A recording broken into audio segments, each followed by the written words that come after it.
Hello అండి, ఈరోజు content వచ్చేసి jhumka collections. So this is our first piece అండి. ఈ కలెక్షన్ చూడండి, కంప్లీట్ మనకి కొరల్స్ కాంబినేషన్తో ఉంది. డీప్ నక్షి వర్క్, మనం స్టడ్ పార్ట్ వచ్చేసి పీకాక్ స్టడ్ ఇచ్చారు. అండ్ జుమ్కా పార్ట్ వచ్చేసి మనకి కంప్లీట్ లక్ష్మీదేవులతో ఉందండి. అండ్ కింద కొరల్స్తో హ్యాంగ్ చేశారు. సో దీని నెట్ వెయిట్ వచ్చేసి మనకి 24 grams అండి. దిస్ ఈజ్ అనదర్ పీస్ అండి. ఈ జుమ్కా చూసారా, 3 steps జుమ్కాస్, అంటే మనకి ఫ్లాగ్ కలర్ బీడ్స్లో ఇచ్చారు. అంటే ఆరెంజ్, వైట్, గ్రీన్ అలా 3 steps ఇచ్చారు.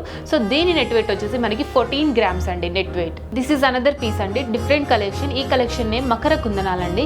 అండ్ చూసినట్టయితే 2 sides మనకి స్టర్డ్ ఇచ్చారు అండ్ కింద జుమ్కా ఇచ్చారండి. కంప్లీట్ మనకి పర్ల్స్ కాంబినేషన్తో ఉంది. సో ఈ కంప్లీట్ జుమ్కా వెయిట్ వచ్చేసి మనకి 13 grams లోనే వస్తుంది. దిస్ ఈజ్ అనదర్ పీస్ అండి, కంప్లీట్ పచ్చి వర్క్ స్టైల్, అంటే మీకు వితౌట్ ఐడల్స్తో ఇచ్చారు. అండ్ ఎంబ్రాయిడ్స్ అండ్ రూబీ కాంబినేషన్తో ఉంది. And in the jhumka part వచ్చేసి మనకి కంప్లీట్ సీజెడ్ వర్క్తో ఇచ్చాడు. అండ్ కింద గోల్డ్ బాల్స్తో హ్యాంగ్ చేశారండి. అండ్ మిడిల్లో పర్ల్ కూడా ఇచ్చారు. సో ఇది కంప్లీట్ నెట్ వెయిట్ వచ్చేసి 24 grams. This is next piece అండి, కంప్లీట్ నక్షి వర్క్. అండ్ స్టర్డ్ పార్ట్ చూసుకున్నట్టయితే మనకి పీకాక్స్ ఇచ్చాడు. అండ్ కింద జుమ్కా పార్ట్లో మనకి కంప్లీట్ లక్ష్మీదేవి ఐడల్స్తో ఇచ్చారు. అండ్ కింద హ్యాంగింగ్స్ వచ్చేసి మనకి పర్ల్స్ అండ్ ఎమరాల్డ్స్ కాంబినేషన్తో ఇచ్చారు. అండ్ మిడిల్లో స్టోన్ చూసుకున్నట్టయితే పోటా స్టోన్స్ కుందన్ లుక్ వస్తుందండి. సో దీని నెట్ వెయిట్ వచ్చేసి మనకి 17 grams వస్తుంది.